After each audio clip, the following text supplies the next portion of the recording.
Hi everyone, welcome to the banker on board. So 2 March को हमारा NSL assistant का mains exam था और उसी के बारे में आज हम इस वीडियो में बात करेंगे।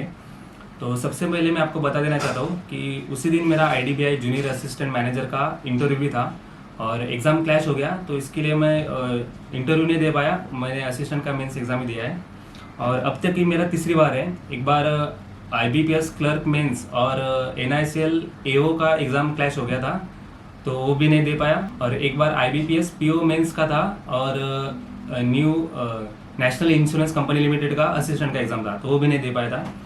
तो आईबीपीएस को थोड़ा इसका ध्यान देना चाहिए कि एग्ज़ाम क्लैश ना हो, क्योंकि बहुत नुकसान होता है हमारे जैसे एस्पायरेंट्स को।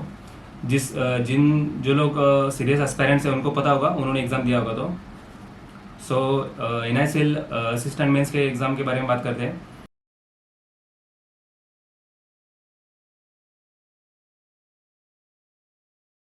सबसे पहले इंग्लिश सेक्शन खुला था। उसमें कुछ रीडिंग कंप्रेशन के क्वेश्चन आए थे, 10-12 क्वेश्चन थे। क्लोज टेस्ट आया था, फ्रेज रिप्लेसमेंट आया था, एरर्स वाले भी क्वेश्चन थे, मैच द कॉलम वाले भी थे और वर्ड यूसेज के भी 2-3 क्वेश्चन थे और कुछ पैराजम्बल के क्वेश्चन भी थे। उसमें सिंगल सेंटेंस दे थे, उस सेंटेंस से रीअरेंज करने थे उसी क्वेश्चन के अंदर, तो उसके भी 3-4 क्वेश्चन थे। सो टोटल आउट ऑफ 40 मेरे 39 अटेम्प्ट हुए इंग्लिश में। इंग्लिश का सेक्शन काफ़ी ईजी था, अगर जो रेगुलर पढ़ाई करते हैं तो उसके लिए काफ़ी ईजी था। फिर रीजनिंग आया। रीजनिंग का सेक्शन थोड़ा सा ट्रिकी था क्योंकि उसके पजल थोड़े, पता नहीं बाकी लोगों का, लेकिन मैं 1-2 पजल में अटक गया था और ब्लड ड्यूरेशन तो काफ़ी डिफिकल्ट था। 2 बार ट्राई किया लेकिन मेरे से नहीं बना।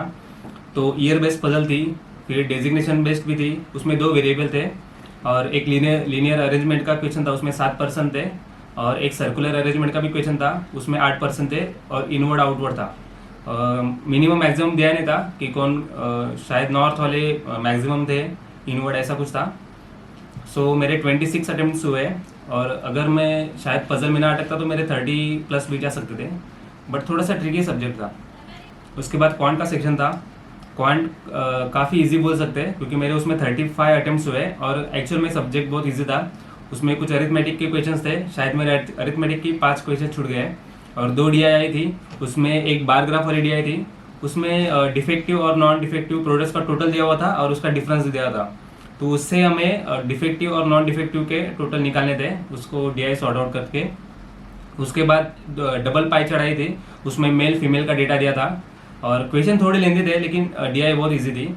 उसके बाद सिंप्लीफिकेशन के कुछ 7-8 क्वेश्चन रहेंगे और क्वाड्रेटिक थे। क्वाड्रेटिक थोड़े अच्छे लेवल पे थे लेकिन ईजी थे।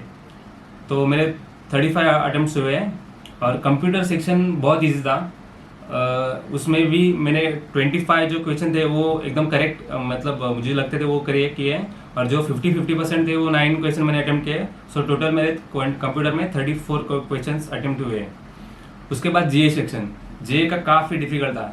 एक्चुअली डिफिकल्ट इस हिसाब से कि उसमें स्टैटिक के क्वेश्चन बहुत ज़्यादा थे और पुराने क्वेश्चन भी थे, मतलब ऐसे जो करंट अफेयर में रहते हैं ना, वो क्वेश्चन बहुत ही कम मुझे लगे और मेरे तो 5 ही कंफर्म क्वेश्चन मैंने अटेम्प्ट किए और बाकी 12 जो थे वो 50-50 या फिर मुझे जो लगता है कि ये हो सकता है, तो ऐसे मैंने 12 क्वेश्चन किए। सो टोटल मेरे 17 क्वेश्चन जे में हुए। और जे में ज़्यादा इसलिए नहीं करता है क्योंकि उसमें एक्यूरेसी का बहुत इशू होता है। कभी कभी जो हम तुक्के मारते हैं या फिर 50-50 पेज रहते हैं ना, वो बहुत बार रॉन्ग ही हो जाते हैं। मेरे लिए तो रॉन्ग ही हो जाते हैं, तो इसलिए मैं उसमें रिस्क नहीं लेना चाहता। और इसमें सेक्शनल कट ऑफ का कुछ इशू नहीं है, इसलिए मैंने थोड़े से ज़्यादा अटेम्प्ट करने का ट्राई किया है। सो जे में 17 है और टोटल 151 मेरे अटेम्प्ट्स हो गए।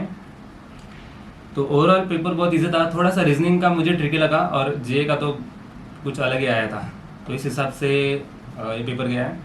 अभी इसका रिजल्ट शायद 1 महीने के बाद आता है, तो तब तक उसका आईबीपीएस क्लर्क और पीओ का भी रिजल्ट आ जाएगा, तो अच्छा रहेगा। और बस यही था। पेपर तो बहुत ही ईजी था। जिन लोगों ने भी पेपर दिया है अपने अटेम्प्ट्स कमेंट बॉक्स में ज़रूर बताइए, क्योंकि थोड़ा एनालिसिस करने में बहुत ईजी होता है। Thank you for watching and don't forget to subscribe. Thank you.